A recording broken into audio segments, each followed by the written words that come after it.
Bonjour tout le monde, Michel Grégoire, directeur de l'organisme de bassin versant du fleuve Saint-Jean, qui est un organisme dont le siège social est situé juste de l'autre côté de la frontière, ici avec le Québec, à Notre-Dame-du-Lac. Notre territoire, c'est essentiellement et prioritairement la portion québécoise du bassin hydrographique du fleuve Saint-Jean, mais on a certains projets aussi dans la portion néo-brunswickoise du bassin versant du fleuve Saint-Jean. J'ai amené ma helper ici, là, qui m'envoie les informations là, à l'oreille directement. Donc, c'est un projet qui achève, disons, qu'on a essentiellement presque terminé, qui s'est déroulé au cours de la dernière année. Il y a quelques personnes dans la salle ici qui ont participé, là, je tiens à les remercier personnellement. Bref, l'adaptation au changement climatique, c'est essentiellement d'être mieux préparé à faire face aux aléas du climat. Puis si on veut se préparer, il faut commencer par comprendre, par connaître c'est quoi ces aléas climatiques-là, ces vulnérabilités climatiques.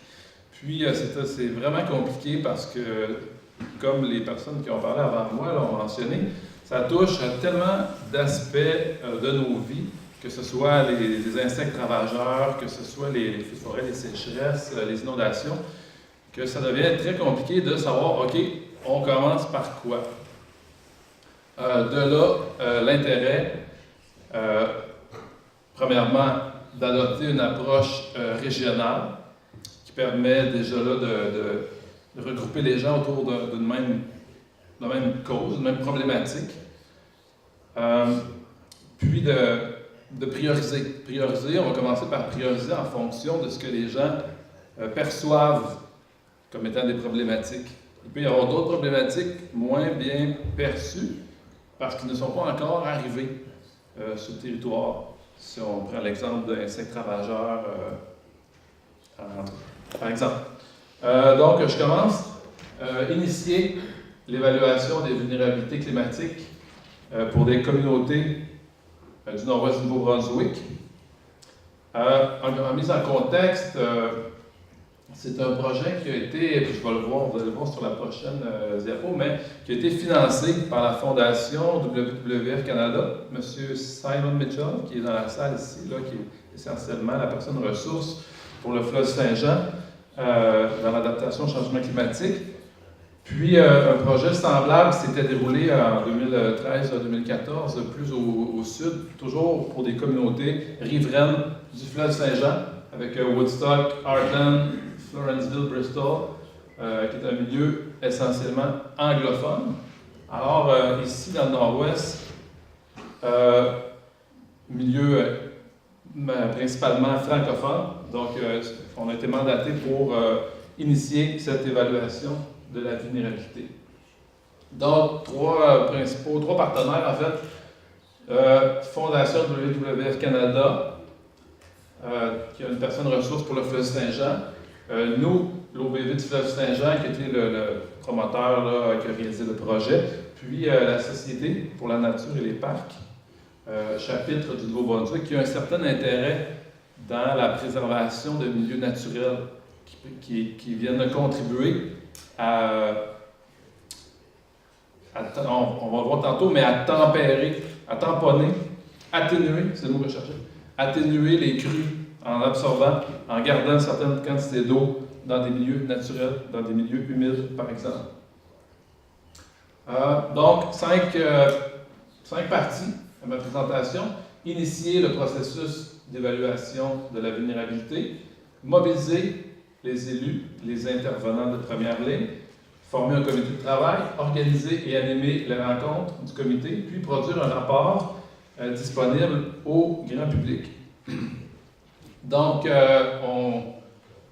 on va commencer par, premièrement, s'intéresser au grand cadre d'orientation, que ce soit au niveau fédéral, avec le cadre pan-canadien sur la croissance propre et les changements climatiques. C'est le document de base au niveau fédéral pour orienter les provinces parce qu'il y a comme deux aspects au changement climatique. Réduire qu'est-ce qui cause le problème, les gaz à effet de serre, puis s'adapter comme deux deux courses qui sont en cours, celle de la réduction des gaz à effet de serre, puis celle de l'adaptation.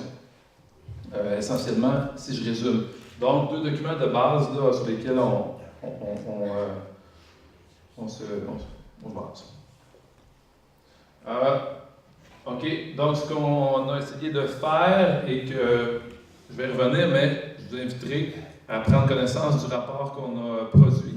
La version finale elle est juste en révision, mais d'ici je pense là, qu'avec les présences dans la salle, tout le monde pourrait recevoir une copie là, du rapport qu'on va déposer, présentement en révision finale. Donc, on a tâché de traduire une certaine quantité d'informations scientifiques en action, mais aussi pour que ce soit compréhensible pour les gens. Renforcer la résilience climatique au sein des infrastructures, protéger et améliorer la santé et le bien-être des humains, soutenir les régions particulièrement vulnérables, puis réduire les dangers liés au climat et les risques de catastrophes. Donc, c'est des orientations qui sont incluses dans ces 2 documents de base. Puis, suite à ça, il existe un organisme en Ontario qui est le ICLEI, ICLEI en fait, qui est une association de gouvernements locaux au Canada qui vise à outiller les communautés sur le développement durable et notamment l'adaptation au changement climatique. Puis, le rapport ICLEI propose 5 piliers pour aller vers l'adaptation. Puis, nous, on a travaillé essentiellement avec les 2 premiers piliers, c'est-à-dire initier le processus, puis étudier que ce soit les aléas, mais aussi qu'est-ce qui a déjà été fait à date, où est-ce que la région est rendue, puis les gaps, où est-ce qu'on doit concentrer certains efforts. Donc, on a travaillé beaucoup sur initier puis étudier. Puis je vous inviterai à prendre connaissance de ce rapport-là, qui est un outil fort intéressant, puis qui est référé aussi dans le rapport qu'on a produit. Donc, le territoire qui nous intéresse plus particulièrement, c'est ce qu'on appelle le Haut-Saint-Jean.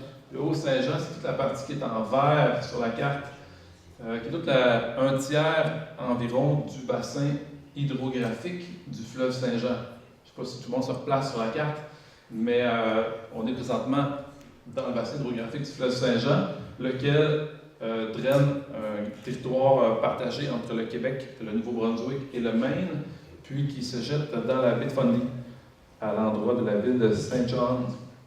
Puis, ce qui fait la délimitation du Haut-Saint-Jean, c'est la chute de Grand-Sault. Donc, tout ce qui se trouve en haut, en amont de la chute de Grand-Sault, c'est ce qu'on appelle le Haut-Saint-Jean. C'est la région géographique qui nous intéresse dans le cadre de ce projet-là. Au Nouveau-Brunswick, on s'entend. Donc, afin de réunir certains intervenants, on a diffusé, partagé une lettre, un exemple ici, une lettre d'invitation pour inciter la formation d'un comité composé d'une 12aine de personnes qui a participé aux 4 rencontres qu'on a réalisées, permettant de mieux comprendre où en est la compréhension des intervenants dans la région, puis quels sont prioritairement qu'est-ce que les gens considèrent comme étant des problématiques ici, dans le nord-ouest du Nouveau-Brunswick. Donc, le comité a été formé, vous voyez à droite, 3 représentants d'Edmundston, Saint-Léonard, Baker-Brook, Grand-Sault, Saint-François, puis quelques organisations aussi en agriculture, en environnement, en administration municipale. OK, donc ce qu'on a fait ensemble au cours de ces 4 rencontres-là, identifier les catastrophes climatiques régionales, ça s'est résumé beaucoup autour de la problématique des inondations, identifier les impacts physiques, passés et futurs, identifier les conséquences économiques et sociales. Il y a été question par la présentation de M. Capodi au niveau des chaleurs extrêmes qui peuvent causer des coups de chaleur, des utilisations de centres d'urgence, etc. Donc, c'est toutes des problématiques qui s'additionnent les grosses inondations qu'il y a eu au Québec le printemps dernier ont causé beaucoup de traumatisme au niveau de gens qui ont perdu leur maison, qui ont dû être logés dans un hôtel pendant plusieurs mois consécutifs, pas dans leurs affaires. Bref, beaucoup de gens sont restés fortement marqués par ça. Donc, on va rentrer ça dans les impacts sociaux. Identifier les problèmes de politique, de gouvernance et d'environnement. Il a été soulevé dans la région au niveau de problématiques de gouvernance, la difficulté, le défi, on va dire le défi, de travailler avec les DSL, c'est-à-dire qu'il y a vraiment deux façons de gérer le territoire qui sont, ne semblent pas évidentes à concilier et à faire en sorte d'avoir une gestion cohérente de l'ensemble du territoire. C'est un problème qui a été soulevé. Puis, intégrer, énumérer et analyser certaines options pour réduire les vulnérabilités en matière d'aménagement du territoire notamment. Donc, on a tenu 4 rencontres dans différentes municipalités. Puis, OK, on va voir ici là, certaines, au niveau des situations actuelles qui ont été priorisées par les participants. On a 8 participants qui ont nommé qu'une augmentation des refoulements d'égouts lorsqu'ils combinent les eaux usées et les eaux pluviales en raison d'un volume plus élevé de précipitations à gérer. C'est vraiment la problématique là, numéro 1 qui a été soulevée. La quantité d'eau. Gérer une très importante quantité d'eau qui est un défi puis qui va être de plus en plus un défi. Réagir aux événements de forte pluie, de tempêtes, d'inondations, de plus en plus difficiles et coûteux. Observation de risques accrus pour la sécurité publique dans les rues en raison des dommages causés aux infrastructures et aux arbres. Les routes ne sont pas adéquates pour résister aux changements observés. Ça se résume encore beaucoup à gérer de très grandes quantités d'eau ponctuellement. Une augmentation de la fréquence de débordement des égouts combinés. Donc, le thème de l'eau revient beaucoup. Puis, épisode de pénurie d'eau causée par des périodes de sécheresse. Donc, gérer trop d'eau ou pas assez d'eau. On était jadis dans un climat, on va dire, plus stable. Plus le temps passe, moins le climat est stable. Donc, des quantités d'eau qui étaient assez, disons, des écarts qui n'étaient pas très grands entre le beaucoup d'eau et le pas assez d'eau. Mais on s'en va vers des écarts de plus en plus grands. Puis, au niveau de situations qui touchent pas encore les communautés, mais qui sont considérées des préoccupations. Des bâtiments pas conformes pour résister au changement, des routes pas adéquates pour résister au changement, risque accru pour la sécurité publique dans les rues, en raison des dommages causés aux infrastructures, pénurie d'eau causée par des épisodes de sécheresse. On n'a pas encore vécu de très grands épisodes de sécheresse dans la région. Réagir aux événements de forte pluie, tempêtes, inondations, de plus en plus difficile et coûteux. Ça touche quand même pas mal à ce qu'on a vu tantôt. Augmentation de la fréquence débordement. Du coup, j'ai dit 2 fois la même diapo.